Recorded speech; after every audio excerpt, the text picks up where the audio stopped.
Yo, what up, Grizz Nation, and welcome to Grizz 901, your number one favorite post-game show. And I know we're coming off of a loss 126 to 123 to the Chicago Bulls, and everybody's pissed.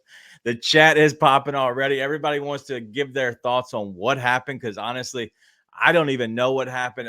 There was so much that went on in that second half that is worth being pissed off about. And so we're gonna get into all of that tonight. But make sure if you do me a favor, go ahead and subscribe to the Bluff City Media YouTube channel. There's so much content coming out. You want to be there whenever something new comes up. And so today, I know we had the No Bluffing podcast. And there's so much content that's coming out the rest of the week, as well as turning in for the daily grind at 7:30 in the morning. They're going to have live instant reactions from that as well. But if you're on YouTube, thank you. Join us and hang out with us. You can chat it up. If you're on Twitter, thank you again for hanging out.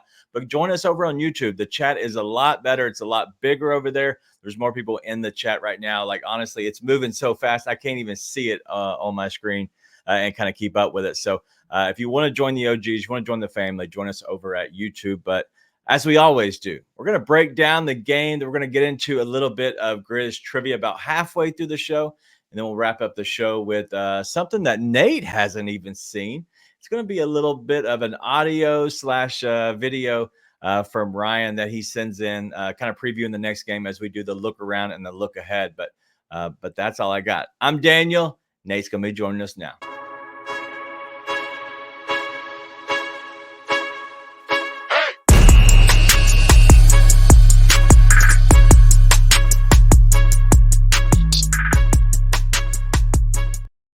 Yo, what up, Nate? What up?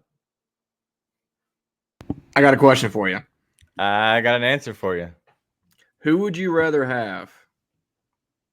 I'm going to ask that question in the middle of the show. I'm going to save it for a minute. I'm just going to have a little who would you rather have question for you tonight. Okay. It's going to be a fun one. All right. Well, a little teaser there. I like it, man.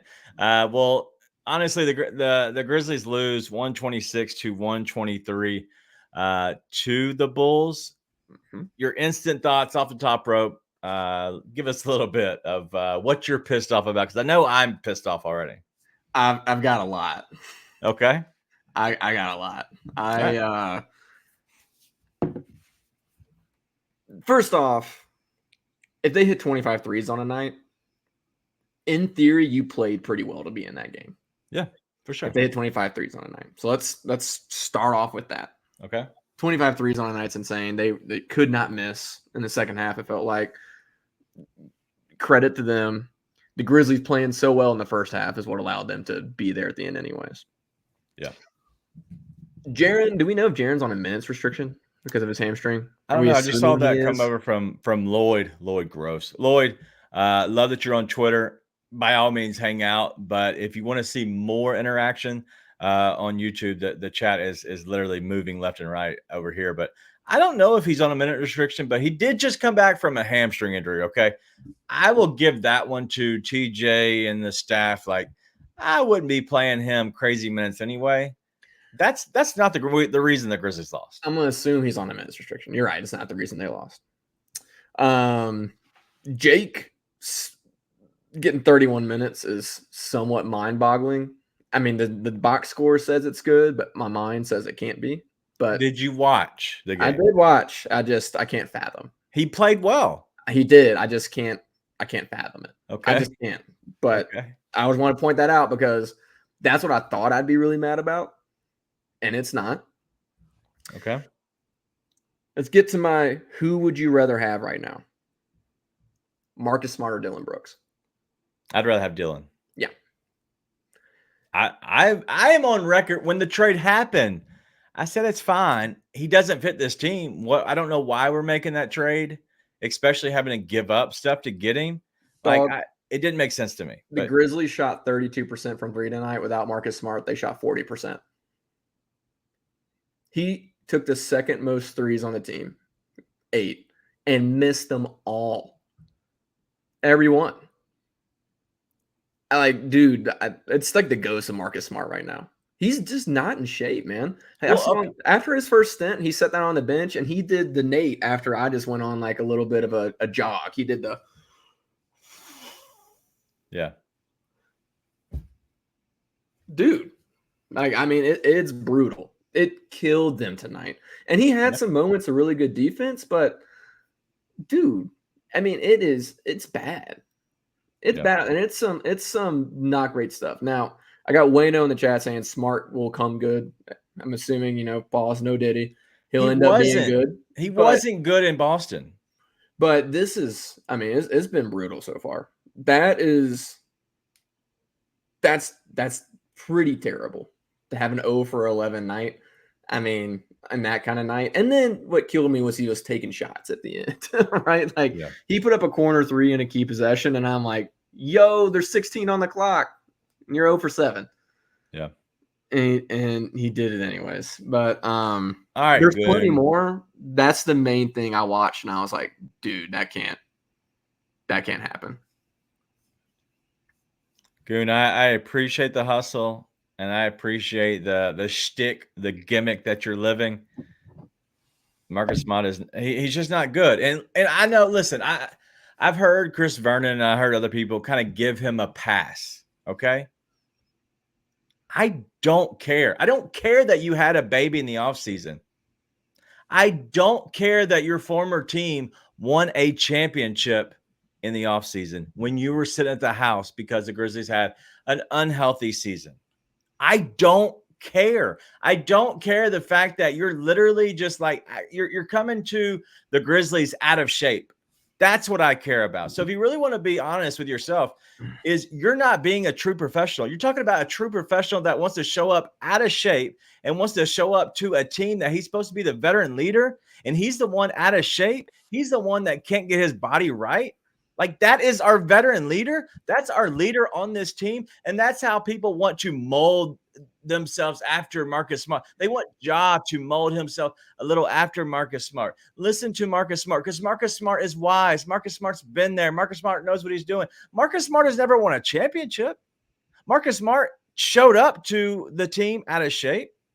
He didn't have an injury that kept his belly flab from being there. No, he had a finger. He had a finger that was an issue.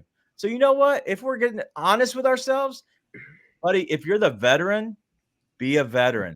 Be a vet. Show up. This ain't it, man. And that's what really pisses me off is people want to give him the pass and then they want to like dump on Jake. I do not like Jake. You obviously don't like Jake. We've talked about that so many times. But what hurts me is they still want to like on the timeline. All I see is Jake is trash. Jake is trash. Jake is trash. Jake played 31 minutes. He should not have played 31 minutes. I agree. But honestly, as a coach, when you're having to play a guy who's out of shape and he's not playing well, and he's your vet, and you're like, man, I kind of got to go away from him somehow, some way. Let me try to find something that works. And you have to rely on Jake. Honestly, it pisses me off that Marcus Smart gets the pass because he played with Boston. He played with better players that when he left, they won a championship. Why does he get the pass? Show up, be a vet, and actually be a true professional.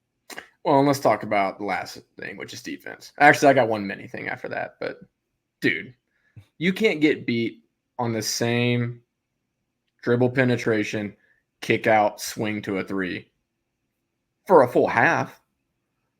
Like, you never make the adjustment.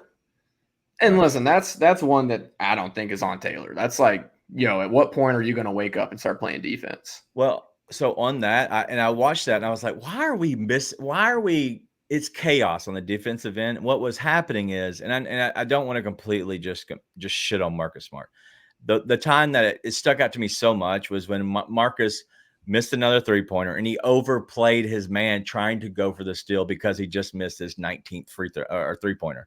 So he tried to overplay and get the steal. What happens then? It's a chase game, right? You kick to the open man. That guy goes and tries to help off his guy to go guard that guy. Then they swing it again. And then so it's just like a chase game. Well, that was happening a lot with Scottie Pippen Jr. and Marcus Smart and other guys that were kind of trying to go for the steal.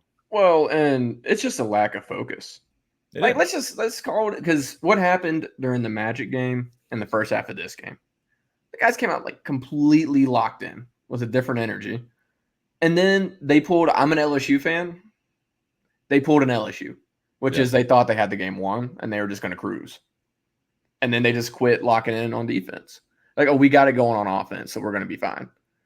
but the energy was gone, the focus was gone, and so guys who are guarding Kobe White or Zach LaVine would collapse to the paint, and it's like, dude, just give up the two. Yeah, just give up the two. You know, if you give up the twos on every one of those possessions, you win the game. right. But they kept making the same mistake over and over again. So you know, this team, it's been a while since they were good at playing a full 48, and so far they've really only done it for one game. Yeah, maybe two if you count the Jazz game, but it didn't feel like a full 48. I was there, so that's pretty atrocious, and that's on the players, right? Taylor can't lock in for the players, but I'd see Yuki for that. I mean, honestly, when he gets in these games, if that's going to be this Marcus Smart we're getting until he gets into shape, I'd just send B Wells. Truly, I mean, it's brutal. BC, I just want to throw a little thing in there on BC because it's hard to miss. He just looks off. I mean, well, honestly, I still am giving him more time with Jaren. Like I said, I would do that, and I'm committing to that. Yeah, doesn't look good. Doesn't look right. You know. Well, honestly, I thought BC played the best game he's played all year. I did too, but it still looks off. No, I agree. You know, it just doesn't look great. And then the one thing I do have to say, because I know a lot of people are hating on Taylor. Listen, Taylor can't defend the 3-point line. He honestly even defend 3-point line. Going 25 for 43 is pretty nuts. Yeah. Taylor's not the reason they lost that game. Dude, the end of that third quarter, you and me were arguing about this before we even got on here. True. Because you said they only played for right. 7. No, you were not right. And as a matter of fact, chat, let's see who is right on this. Come in here. Let us know who you agree with on this. Okay. It's kind of a not fair question because a lot of people just want to hate on Taylor regardless. But still, let us know. At the end of that quarter, they're up by, I think, 13 or 14, right? With like 3-ish minutes left to play. And I'm sitting there, and it's going into the final minutes of a quarter. I say what I guess every Grizzlies fan on planet Earth other than Taylor and you said, which is extend the lead at the end of the quarter. Win the last minutes of the quarter. Win these last minutes of the quarter. Don't let them get back into it. Go up to 20. Try and get to 20. Don't let them cut it to single digits. At which point, Taylor puts in a lineup of Jake, Wells, Santi, BC, and Scotty. It was 82-95. And at that point, the lead got cut in half.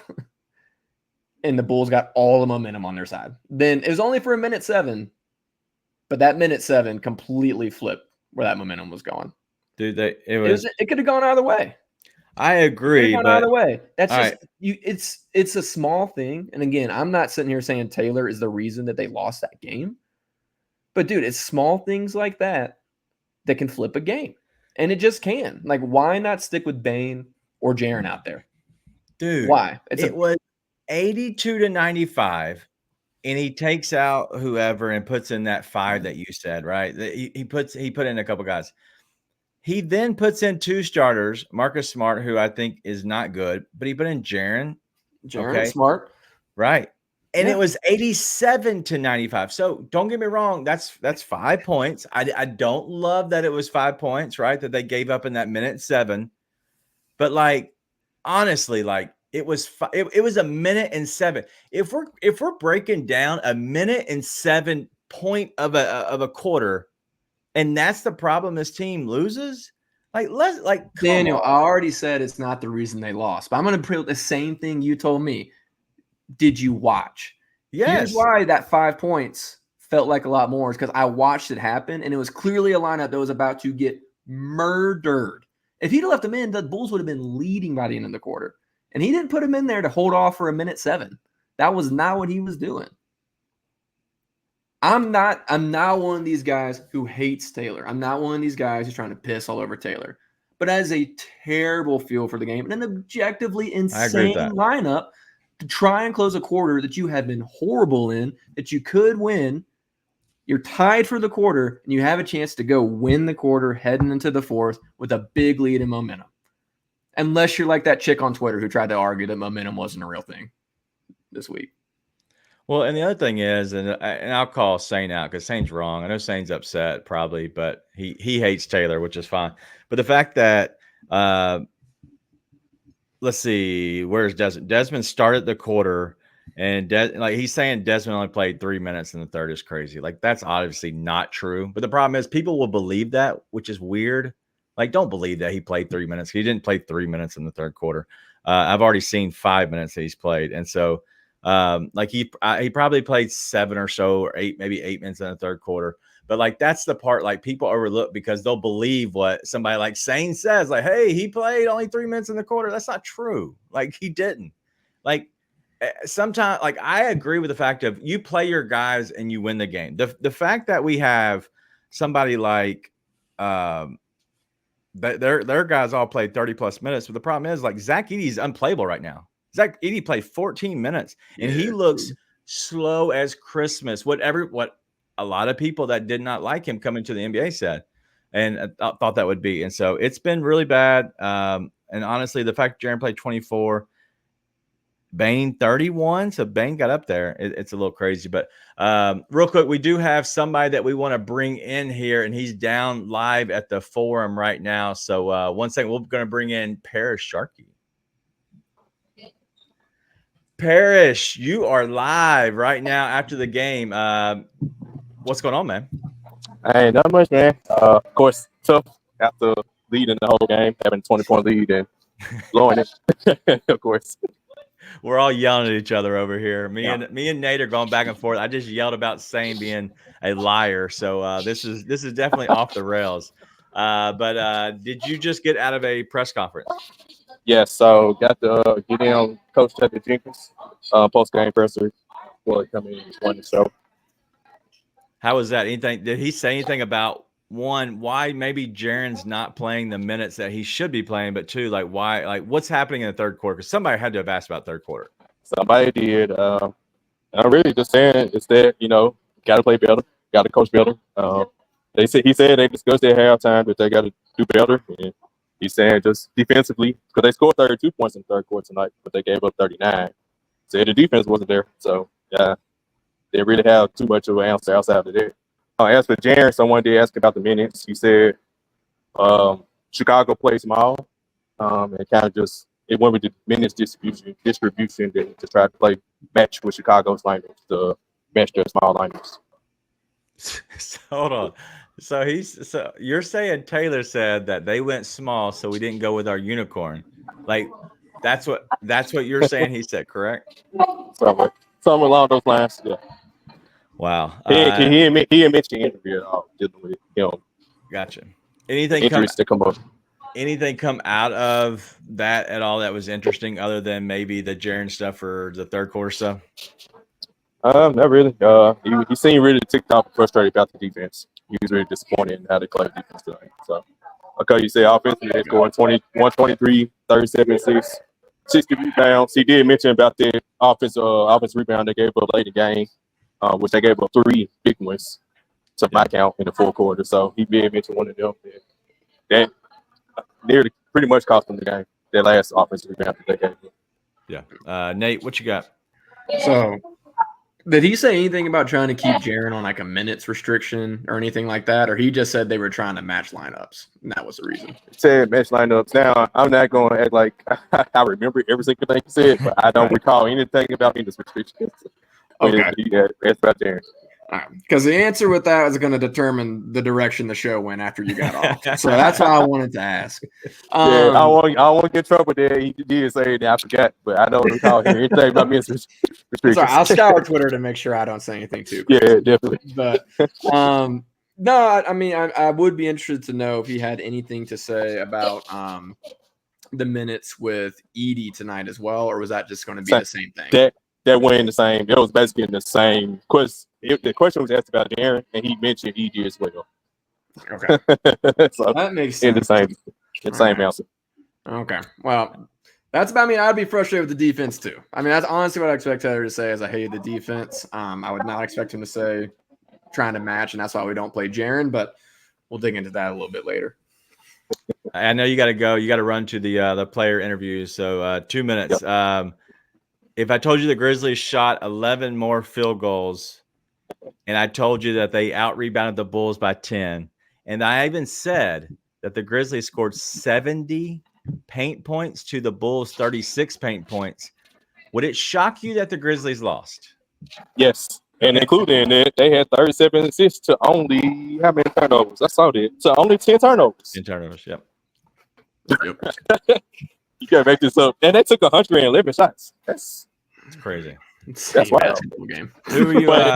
But the 3-point shooter in Chicago, they shot 25 and 53 from 3. Yep. Zach LaVine, that big 3 combined for 72 points. Zach LaVine, Kobe White, and Vucevic. Gotcha. All right, last thing. You're going in and talk to the players. Who are you wanting to make sure you get, I guess, a question to, or who you want to hear from tonight? Any questions you got to the players tonight?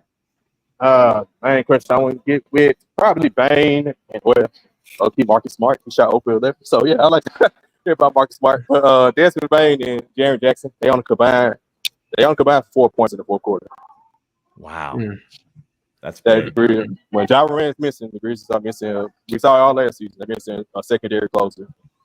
Again, Jaren and Bane couldn't pull it off tonight. All right. Well, I'm seeing that there is some video coming out from our guy Taylor Jenkins here. So, listen, I'll let you run. Thank you for stopping by. Anytime, if you get anything, even with the players, you're going to stop by. Let us know. We'll still be here. But I appreciate you coming on. Sure, man. Appreciate y'all. All right. See you. All right. All right, that was Paris Sharkey on coming up from live down in the doldrums of the FedEx Forum. We have a lot to talk about, but let's hear from Taylor Jenkins as we normally do after the game. Defense, give the Bulls a lot of credit. Sorry, we missed the terrible defense. Give the Bulls a lot of credit. They put us on our heels. We were atrocious defensively, and they took advantage. They had a great shooting night. They moved the ball great. We didn't give one lick about defense, and that's a problem for us right now. So that was what it ended up coming to. Like, it is terrible defense, and I agree with that. But, like, anything shocked you from coming out of that other than if he actually said – what are we talking about? Is there anything coming out of that? I got to go check because that would be an insane thing to say. There's no way that he said – I think Parrish misspoke because there's zero chance that – he said that we adjusted with going away from Jaren when they went small, because I could see that being maybe Zach Edey, like that conversation revolves around Zach Edey, but that's not a Jaren Jackson Jr. like conversation right there. We're about to find out. I'm working. I'm going to find some stuff. That would be crazy. All right, so let's get through a little bit of the questions and any comments to what's going on. If you had to kind of think who was the best player tonight, I have made my decision that we're not going to have a Grizz #1 player of the game when we lose. It's like getting a participation trophy, and I'm not down with it, so I'm not going to do it. I'm not going to make a graphic for a participation trophy / best player of the game, but it was Desmond Bane. Desmond Bane played the best tonight. He looked incredible, and he was shooting well. Does his play tonight, did it surprise you with how well he looked when there wasn't a Ja? Because the Grizzlies started without a true point guard, right? Because the Grizzlies started Santi in place of Ja, which made them a lot bigger, which moves Santi to the 3 initially and goes Smart Bane to start. No, Dez was awesome. Okay. Dez is awesome. I'm sorry. That was awesome. Dez is awesome. So, dude is an all-star caliber player, and so it's not surprising to see him play really, really well. But, I mean, again, the surprising thing is the Jaren minutes. That I'd say that's a surprising thing because Smart was the Smart thing's not surprising given what we've seen the first few games. It's just frustrating. But no, Dez playing really well is not crazy at all. Yep. I did look, and DeMichael said that Taylor did mention trying to build Jaren back up, and there's a couple of times he's trying to get players back in the game. The defense couldn't get stops, but that's what also timeouts are for. Yeah, no, for sure. And honestly, the Grizzlies, they have to get away from the 11. What's your thoughts on that? Because I have mine, but they're playing 11 players right now. Is that what they played tonight as well? Because I know we added Jaren. Well, but then we took away some. So Here's the problem: he'll play 12 once It's just Jaw's 10. back, and 13 once Jitty's back. it's just 10 tonight because there's no Jaw, and Jitty was already out, so there's no Jaw or Jitty tonight. So So he'd play That's where you get 11 the- if Jaw's back, and 12 if Contrar was back. well, the thing is, what's irritating is the fact that he has to play Scottie Pippen Jr. because Marcus Smart isn't good. Well, Like Scotty's not been bad. no, but you have to play Scotty, who's going to make some dumb decisions. He's going to make some good decisions. He's going to find guys. I'm okay with that. The problem is you're having to play Scotty because Smart has been so bad. Well, you never wanted Marcus Smart to be your backup point guard. I'd never wanted Marcus Smart to be the backup point guard. Maybe I should say that. Yeah. That's that. Maybe I should say that. But Scotty, you either going to go with no backup point guard or Scotty's a backup point guard. Yeah. Because, I mean, listen, I said before the game tonight, I was like, Marcus Smart initiating the offense is going to absolutely send me. It's going to break my TV. Yeah. And, I mean, he didn't, right? So you got Scotty doing that. But it's been fine with Scotty. It's just one of those where it's like when you have Laravia and Wells, it sort of feels like that's going to make a decision until you get these other guys back. Yeah. And maybe it's one of those hot hand type things, but I mean, personally, I just think Wells has potential to be a true rotation player. And Laravia, I am being positive about this. Mm-hmm. I think Laravia has come miles from where he was to start last year. Yeah. And I still think it's last guy off the bench type of player. Gotcha. Okay. You know, No, I agree. So I'm like, you got to make a decision there, but 12 guys, there's just no reason to play 12 guys. Right. The argument is we're figuring out our rotation, and I'm like, okay, well, maybe I'm wrong, but I don't feel like championship contenders come into the season trying to figure out what guys are going to play this year. Right. Well, and if you go ahead. I was going to say, this is the type of thing that I think drives people crazy about Taylor that I think is fair. I think that's fair. It's because the argument also would be, okay, what's going to happen when Luke and Vince and Gigi get back is, okay, these decisions have to be made. Is anyone convinced we're going to go away from 10, 11, 12-man rotations once those guys are back? I'm not. I think we'll always be 10-man. I think we'll always be 10-man. Maybe. But I would imagine he still goes 11, 12. And a lot of times you could just go 9. Yes, dude. Conchar will get minutes. Jake will sneak minutes. Conchar will not get minutes. It'll happen. I'm just telling you, you're going to look up and you're going to have 11, 12 guys playing on a night. That is not true. And we're going to be sitting here having this conversation. And we're going to say, why? And someone's going to say foul trouble for this guy. Or this happened with this guy. And it's like, you don't have to bring those other guys in. You can just adjust the rotation for the night. And not add guys to the rotation. Mark my words, we will be having this conversation, healthy or not, 30, 40 games in the season. They're not the only reason they're playing the 11 guys is he's trying to get BC minutes because BC has been garbage. Like, that's the problem. And honestly, BC looked better tonight. Still, BC should not be playing. In general, he should not be. But the problem is, if you look at the minutes distribution, it's been BC getting 10, maybe 12 minutes, and then everybody else playing more. Plus, they've had 6. They're going to have 6 games in 9 days, right? After that, I think that they're going to get away from the 11 and 12th guy. I don't think so. I think we'll have this conversation with the full what we expect to be the roster healthy. I think we'll have the same conversation. That's great. And then that's what Ryan is saying as well. Like, you have to play with the 10-12 to playing this style. I don't believe that. There's no way that you play with 10 and 12 guys. They don't have 10 or 12 good enough players to play that on a consistent basis, which I think the regular season is a little overrated just in general. But I do think that there will be a set 10. Right now, you don't have Ja playing. I kind of blame him on this. And I know that might sound bad. He got smacked in the quad, dude. We all saw it happen. But he's not that hurt. He let Grizz Twitter talk him into playing. Okay. I hated that. What are we doing? I hated that comment. It opens up conversations like this for you to say dumb crap.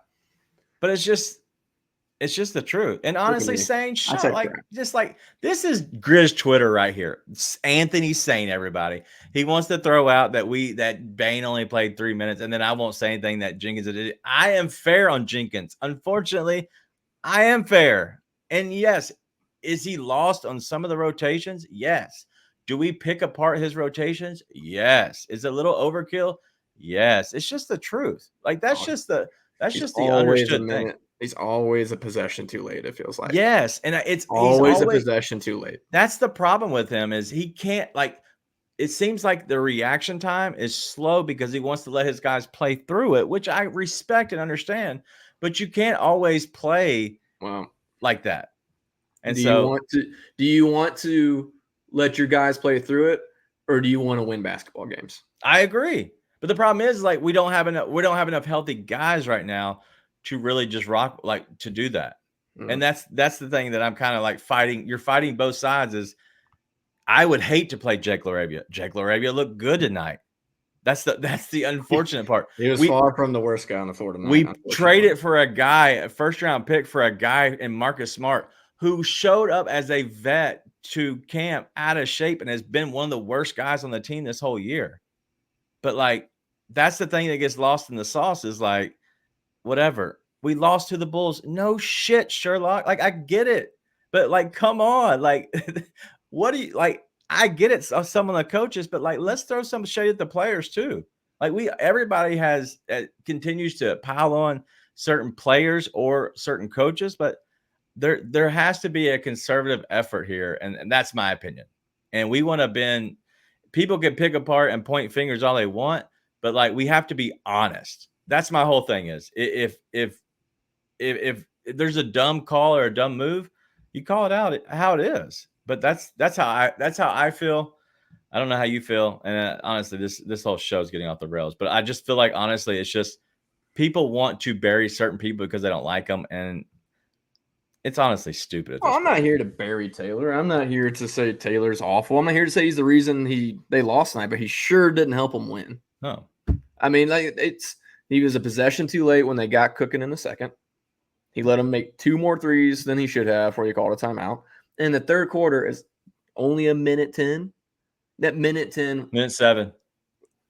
Whatever. Minute 7.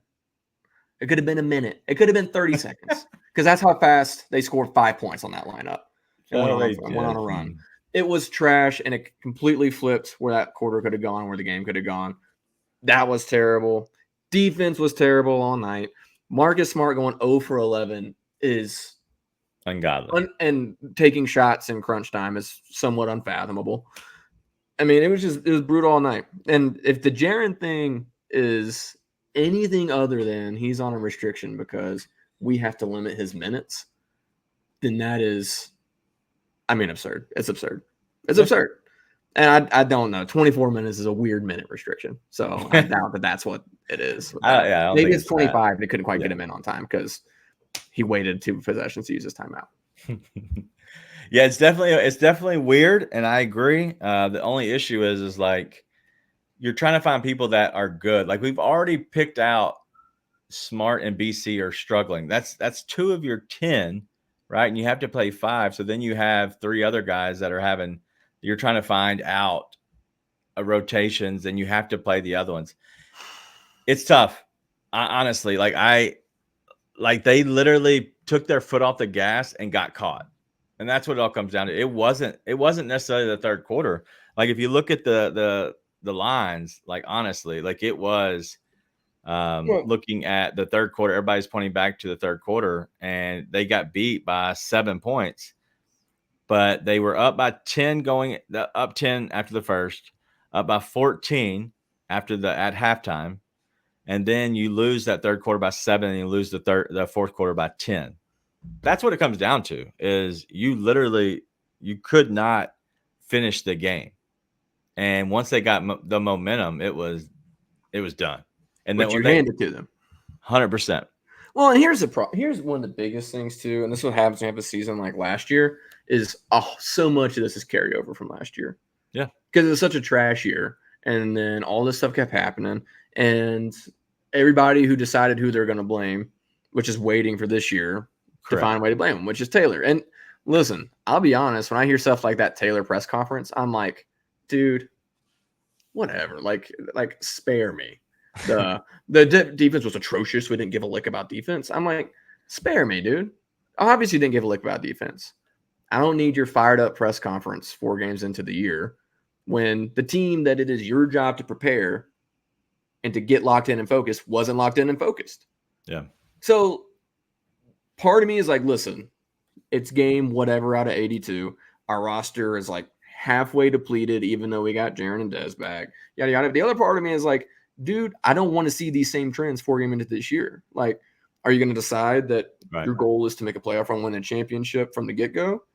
Or are you going to piss around until you get to February, January and decide, hey, actually, let's push for a run now? Because all this, hey, we're going to like hold off. We don't want to burn the guys out. We don't want to do this. You don't have to Tom Thibodeau them and play him for 48 minutes straight, a la Josh Hart. You can still play him 30-plus minutes and run your guys and like go act like you want to win games every night and set the tone of what team you want to be. Otherwise, you're not trying to win a championship. Yeah. Like, it's like, miss me with that. And there's the last thing I want to talk about is something that's a little bit separate from that, but not entirely separate from that. But I mean, what are your thoughts? I don't agree with we're not going to be playing our guys. And we're going to sit here and we're going to try and figure things out at the beginning of a year. What do you mean by that? Like, Ja has yet to play 30 minutes in a game. Yes. I think this is the first time Dez has played 30 minutes in a game. Jaren, maybe he's on a minute restriction, but like I said, I don't think 24 minutes is a minute restriction. Like, it feels like you're sitting here trying to toy with things and figure them out, which sometimes if your lineup's, your roster's completely just barren, you have to do. Yeah. But the roster isn't that depleted right now. It's not that broken. So I don't think we should be sitting here just trying to like figure things out for the sake of figuring it out. That's what a developing team does. That's what a team who's trying to figure out who it is does. Yeah. If you're trying to figure out who you are, not because the season's forcing you to. There's championship teams where the season forces you to figure out who you are and you find your identity and then you take off. Correct. That's not what this is. This is we're just figuring it out because we want to see what we have. If that's the way you're going to play this season, you're not setting the tone to go win. Yeah. Yeah, no, I agree. And this is what Timo's saying. Like, these guys are too young to be limiting minutes. I agree. That's my biggest thing. The fact that Ja didn't play tonight, I know that's probably the wrong thing to say because I don't know how injured he is. It is 6 games in 9 days. I think they were trying to steal a game. In my opinion, I think they were trying to steal a game and say, hey, we rest him now because he is having a little bit of tightness in his quad, and we want to be safe rather than sorry. And you know what? Let's set him now. It gets him a 3 days rest. If you think about it, a 3 full like calendar day rest. And then you have a back-to-back. He plays both of those back-to-back. Like, I agree with that. That's smart. The rest of this stuff, the playing the 11 guys stuff is garbage. The only reason I give it a pass right now is because there has been some health issue guys. BC has not been good, so they're trying to work him in if they can. They want to still try to get him minutes, and there's 6 games in 9 days. Other than that, not playing your other guys 28 to 34 minutes, that's where it gets me. Because if you want anybody to know this offense, if you want this offense to look good, trust your better players. If you trust your better players and you give them the minutes, then I think that you'll have your offense, I guess, looking and going a lot better. I just don't know why. And I don't know why we don't play our style of basketball and just say, F it. Like, we're going to play our style and you have to adjust to us. I feel like we're adjusting again to them. And that's been a flaw of Jenkins. Jenkins wants to adjust to the other team instead of just standing firm on what we want to do. And that's where I don't love, for sure. A lame mindset. 100%. But, and I hear what you're saying about trying to steal a game, but it's a trend. That is a trend of 100%. What they do. That's not just, okay, we're trying to steal a game.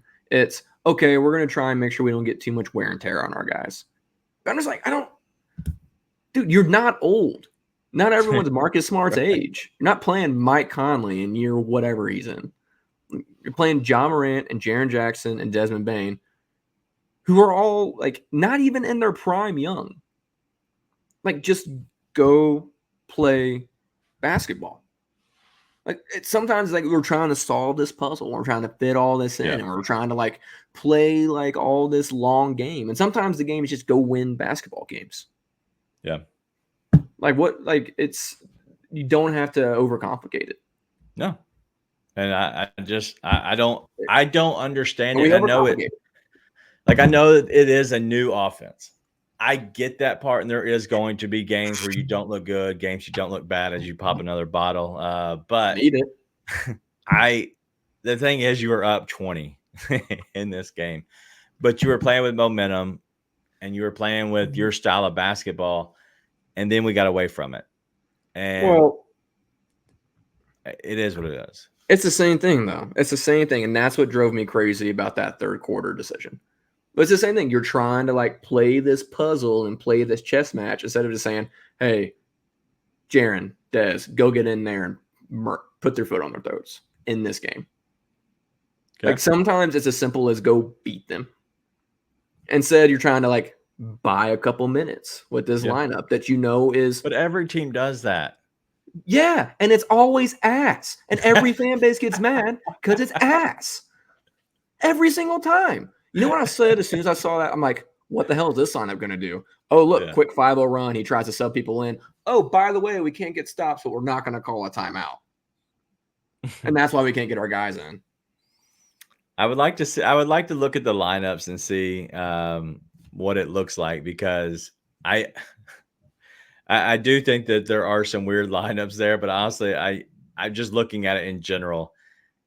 It's not as bad as what it seems sometimes, but it does seem like it's terrible. Oh, it ain't last year. It ain't last year where Jacob Gilliard is going to be the star of the game. Like like that can't carry over. And listen, I know, like, I'm not trying to overreact. The reason, like, is we're not doing this because we lost game 4 out of game 8. No, I care less. On a night where they shot 25 for 53 from 3. Right.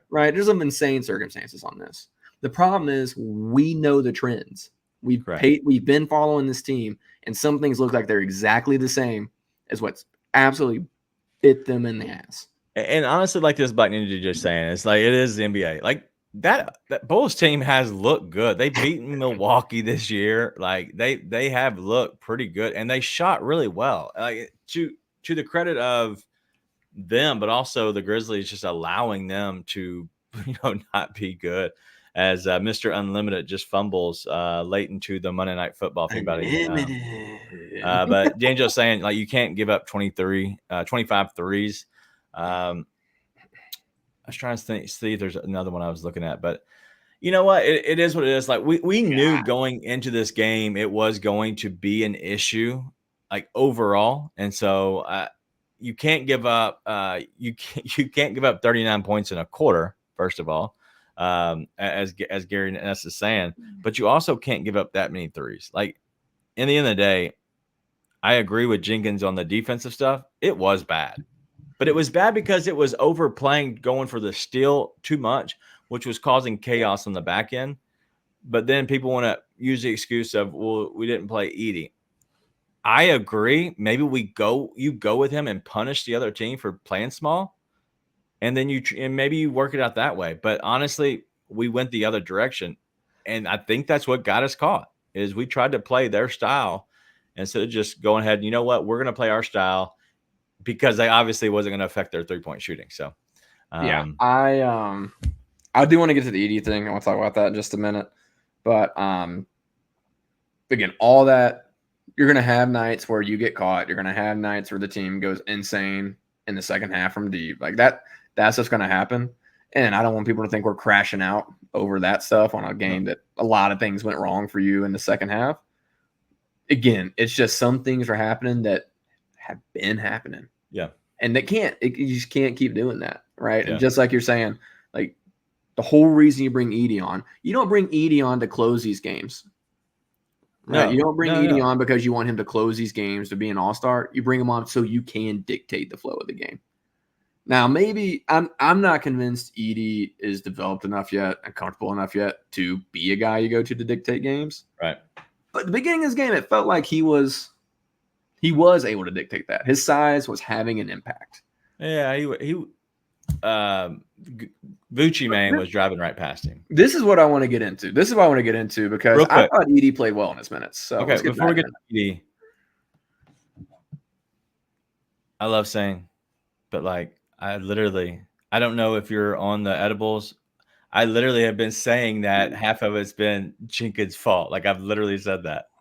So like I want to we are very honest on the show. I know me and Nate go back and forth a lot. I am honest. I always say how I feel, and I will never completely blame a coach unless it's like just something like completely just like straight up like, hey, it is his fault. Like, yes, he did this, but a lot of it, like, we have to blame both sides. And I know somebody else was talking earlier about coach's job to make the adjustments when the team's overcompensating. Yes and no. It depends on how. But if they're going for the steal, that's a player deal. If they're overcompensating, such as they're falling back into the paint too much on a dribble drive, yes, you have to stay on your man unless you're the closest defender to the ball. And at that point, then yes, you give a little bit of help. I've talked about this on the show many times. The show and don't go. Like you just show like there's defense there, but you can still get back to your man. I've always hated that style of defense that we play. Somehow it still works. It's still high in the NBA year over year. I hate it. I think it's terrible. But I do think half of it is, and that is like schemes. But if they're going for the steal and then it's chaos on the back end, that's on the players for completely going for steals, and it doesn't make sense. But anyway, what you got on Edie? I just want to know what you saw tonight because I thought he was playing well, and then he just wasn't playing at all. Like I thought he was doing really well in his minutes, and then he just wasn't on the court. Yeah. So what did I miss? I don't know. So I watched most of the first. Like he was, dude, we're not doing 3 wide. Like I looked at it, and honestly, like I didn't see much of him in the second half, which was shocking to me. Like that it doesn't make sense why he would go away from him. But he was getting blown by with Vucevic for a while. I just don't know where that came from. I don't know why they went away from him. I'm trying to look at his minutes because he played going through the first. Edie makes layups 9 minutes, and then we're going through, and he's still playing to the 7-minute mark. He came out at 6:57 in the first, right? Okay, so 6:57 and 12, right? That's 5 minutes. He played 14. So he played the first 5 minutes of the game. 9 minutes after that. Did he play in the second half? I mean, for real, dude disappeared.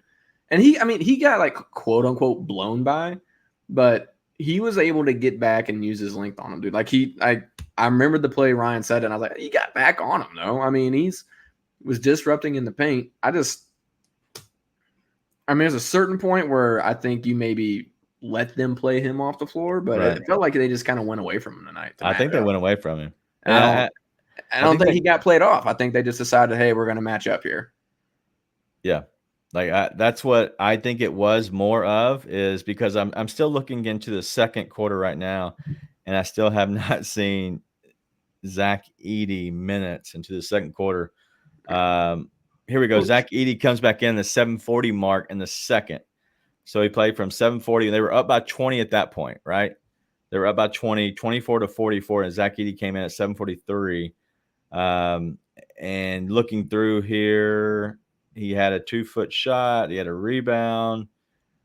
And what did I say, 7:43? I don't see him go away from him. He's still 3 minutes still in the game. I don't know. I know this is terrible content, but like I just don't understand where they went away from him. We talk about dictating the game. I'm not going to sit here and act like Edey is prime Shaquille O'Neal, right? It's not like, hey, we're going to put our big guy in and make you match up. And he's like, we can super count on that or anything. He's a rookie who has looked really good. And I won't say really, he's looked good and he's looked really bad in some moments. At the same time, I'm like, he looks like he was playing well. I don't understand just going away from him. Right. Unless they play him off the court, right? If they start playing him off the court, then you got to do what you got to do. But didn't feel like that was happening. And honestly, I mean, what's he going to do? Defend the 3-point line worse? Yeah. Anyways, if you're going to draft that dude, I think you got to decide to use him. Now it's, again, We're Yeah. only in game 4, so Right. that is a little bit early on that. That's pretty early on. Hey, you got a guy who's in his 4th game. Like, you are still figuring out a lot with him, and he's figuring out a lot, right? At the same time, it felt like the kind of game where you decide, hey, we're actually going to make you match up with us. Yeah. Like, okay, if you're going to be playing Terry and DeSumo and Kobe White at the same time, we're just going to put Edie in the paint. And maybe you bomb a bunch of threes, but we're just going to run you off the line, and we're going to get a bucket every time, and you don't get a rebound. Yeah. Granted, his rebound positioning is still not great. He's got to fix that. All right, so he played 4 minutes in the second. So what are we at, 9? So he played 5 coming minutes at in the second half. 5 minutes in the second half. So just looking at it, like, it doesn't make sense. Like, I get it. There's so much to pick apart. This is why I enjoy it. Instead of like pointing fingers, I like dissecting it and looking through it. So I get the whole like we're not talking bad about certain people. I promise you, that's what we do.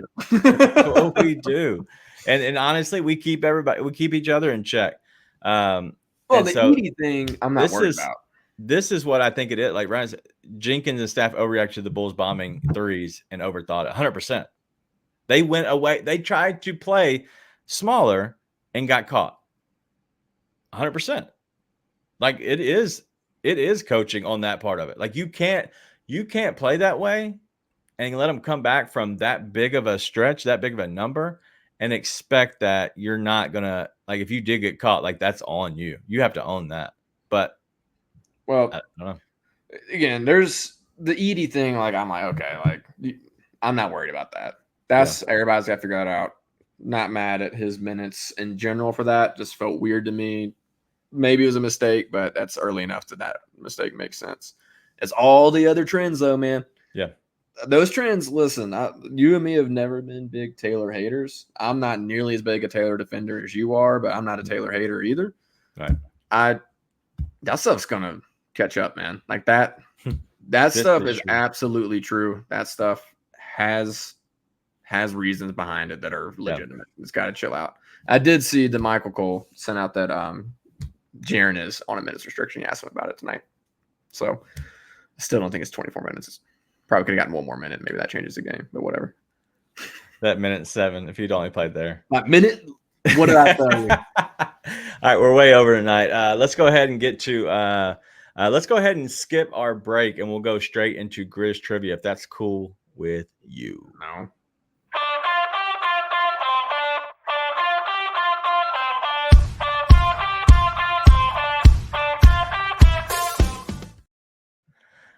Nate, come on my show tomorrow, bro. Sane wants you on his show. On Sane's show? Yeah. I don't know what time this show is. See if I can move some meetings around. No, they record and then it comes out on Wednesday. Oh, okay. I can probably do that. All day thing. Don't think I can make it in studio. I don't think you're gonna get to the studio. All right, let's get to looking at the Grizz trivia question. So, as of right now, Grizzlies are 2-2. Should be 3-1. The Grizzlies are 2-2, which is pretty much in the middle of, I'd say, everybody. Like, they're very, very mid. But there are 3 teams that are 0 on the season. One team is 0-2, one team's 0-3, and one team's 0-4. Can you name those 3 teams? Pistons? Pistons is 1. They are 0-4. They're the only 0-4 team. Let's see. I think the Hawks got to win. The Memphis Tigers, Charlie Vine says. He's a big UAB fan. That checks out. Oh. This doesn't seem like it should be true, but I'm going to guess it. Nuggets. The Nuggets won tonight, so they are not. They're now 1-2. So the Nuggets beat. Trick question. Exactly. Not teams that played tonight. The Nuggets beat the Raptors 127-125 in overtime. Raptors. Let me go back to my standings. I don't think so. Toronto Raptors are 1-3. There is one team playing currently right now that does not have the win. That gave one away, Jazz. The Jazz are 0-3. Okay. The Jazz are still currently playing, or they're done? The That Jazz are team- done. They lost to the Mavericks 110 to 102. Yeah, that team's gonna lose a lot of basketball games. How many I got left? One. Yeah, one more left. And they're playing now, which means West Coast. Phoenix beat the Clippers the other night. Golden State. Nope. Golden State is 2-1. That's unfortunate. LA teams have won. I love Charlie. 0-2, 0-3, not a team. Seattle Supersonics. Ronnie James's career stats. That is funny. No, that's Portland is not one. They're Black Ninja DJ. Portland got a win the other day, or it might have been today. They're 1-2 now.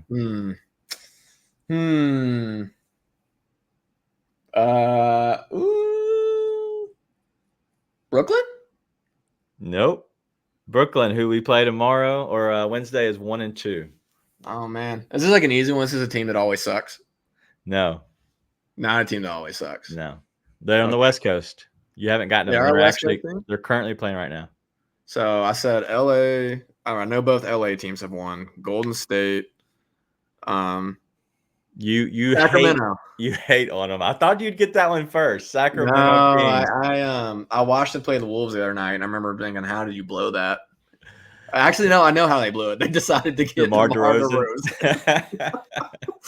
DeMar DeRozan, who I've like always liked DeMar DeRozan more than other people, but they're like, "Oh man, the Kings got a closer," and I'm like, "Oh yeah, let's take the ball out of the clutch player of the year's hands down the stretch." What are we doing for the same crappy mid-range shots that I've always taken?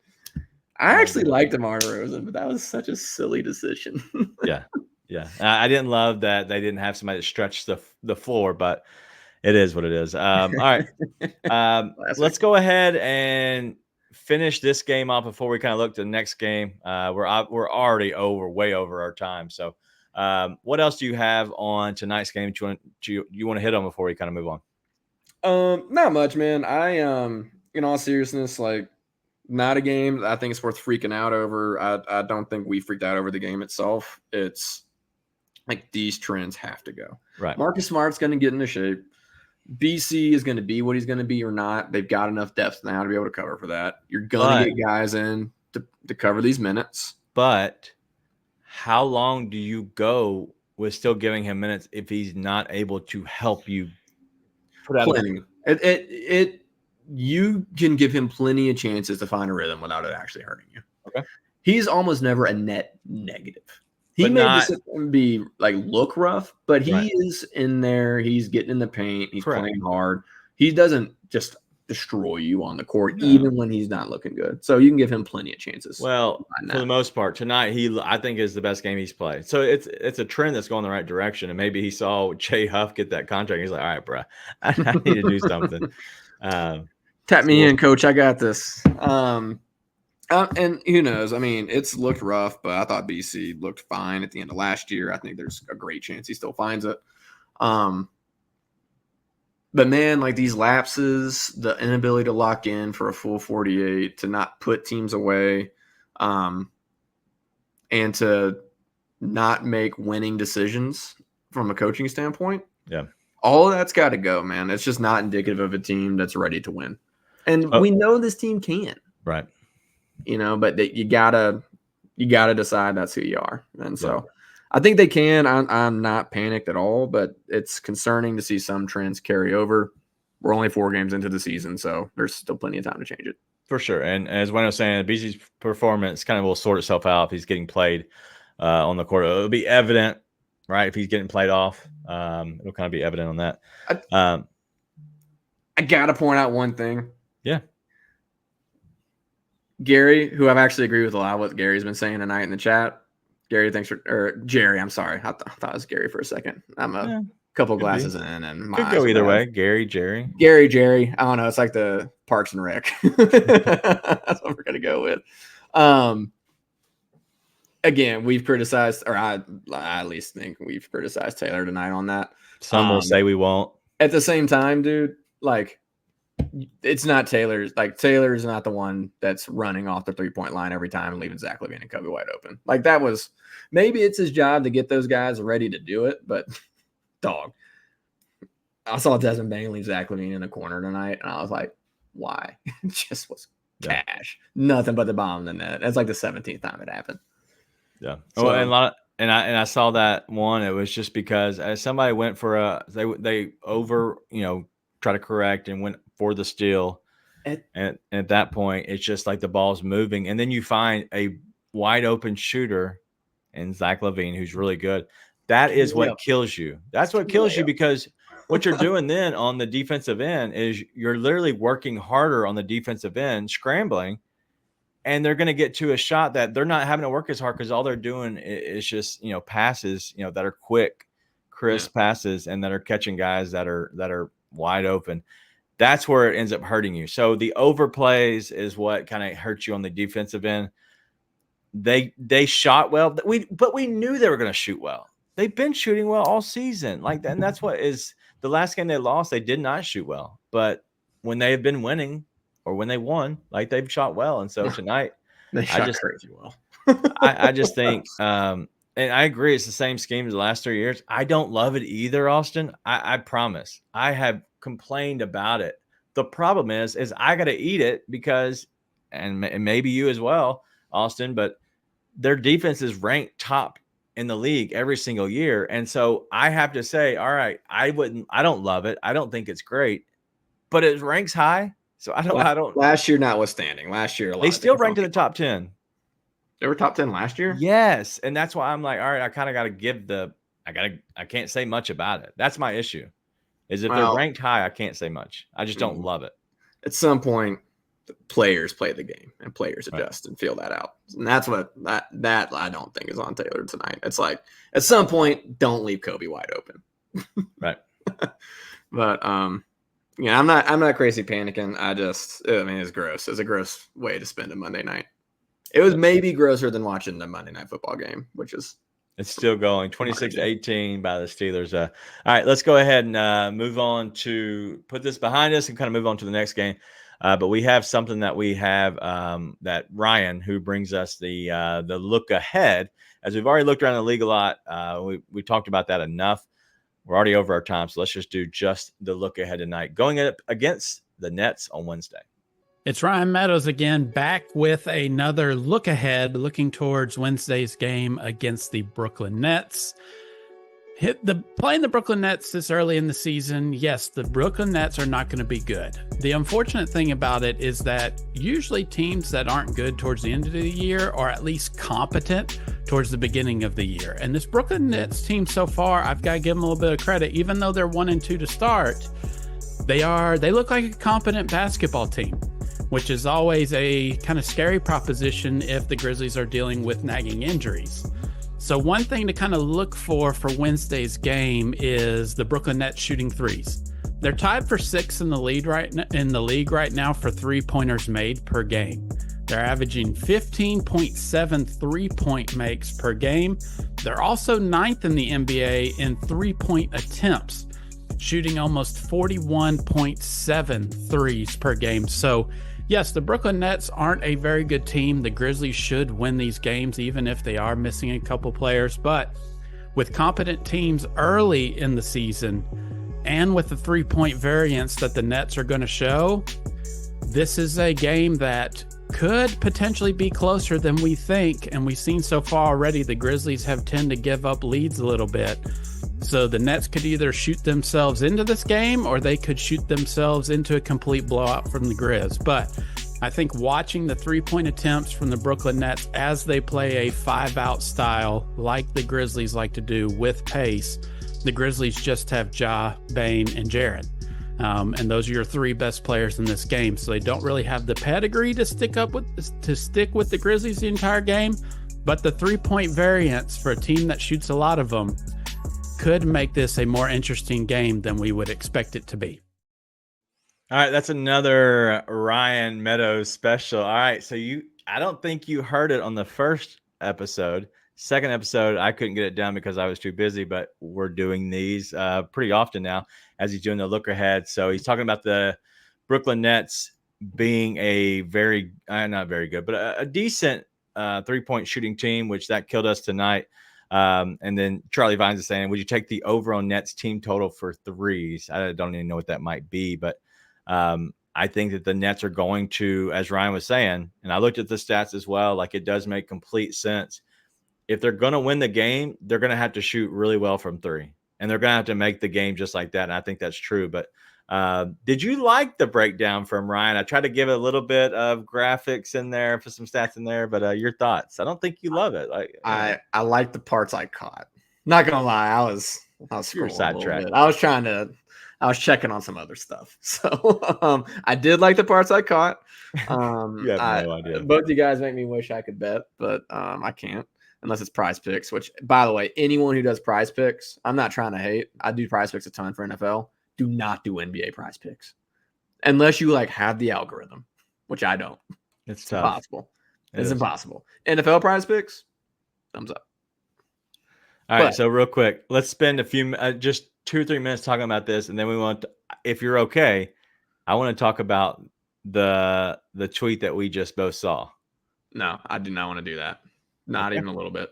All right, we're not going to do that. That's a bad decision. All right, we're not going to go there then. Yeah. All right. It's a bad call, Daniel. There's some interactions going on Twitter that we saw just recently that I have my comments about, and I know you probably do too. We're going to stay away from it a little bit. No, just no reason. No reason at all. All right, let's go to the Brooklyn Nets. They play at 7:00 on Wednesday night. Brooklyn comes to Memphis, and it's going to be a matchup where we get to see Zaire Williams again. Are you excited to see Zaire? Sure. I don't know. It's I'm not excited to see him, but I'm excited. I'm indifferent. I'm indifferent towards this, unless he cooks us, in which case I'll be like, of course he does. Unless he cooks us. I hope he doesn't cook us. That would be bad. But I'm looking on here when they play a back-to-back. They play at home on Tuesday, and then they come and play the second half of the back-to-back against the Grizzlies. So that's obviously, you have the opportunity there to maybe catch a team that's a little bit a little tired. Maybe we'll see the King Meeks Zaire wrestle match. But that's exactly what I was thinking, and he said it right there. But we'll see that. I don't know if that's going to happen, but he will be here. King Mix, if you're interested, maybe you can get with him. But Claxton doesn't start for them anymore. I'm just seeing that as well. Claxton doesn't start for them anymore. Whatever. Ben Simmons, he said Ben Simmons they play. If it's on a back-to-back, Ben Simmons is not playing for sure. Dude, that would be an interesting bet. Yeah. Based off the Grizzlies' 3-point defense, do you take the over 1/2 Ben Simmons threes just to see if it lands? Yeah. No, for sure. And I did hear somebody say they would trade Ben Simmons for Luke Kennard straight up.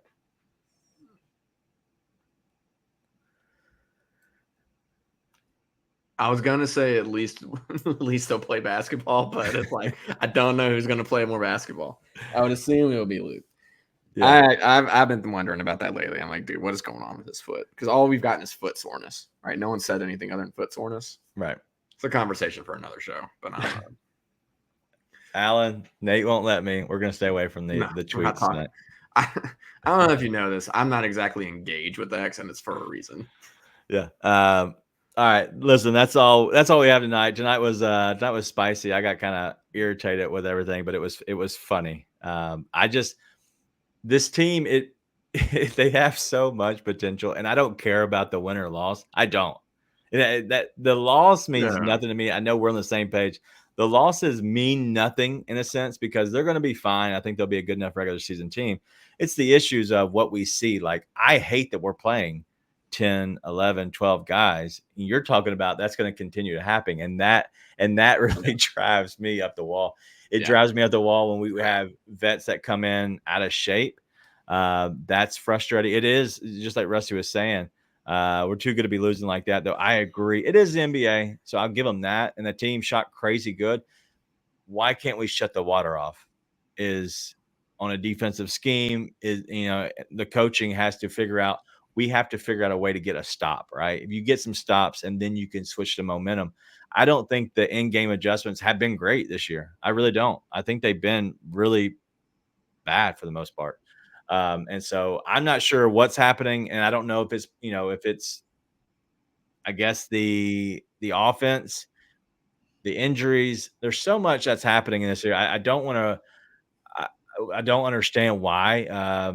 And so it's very frustrating. So, but tonight it was an emotional show tonight. I thought it was fun. Emotional show tonight from Wayno says. So it was good and it was fun. Me and Nate always have a good time. No.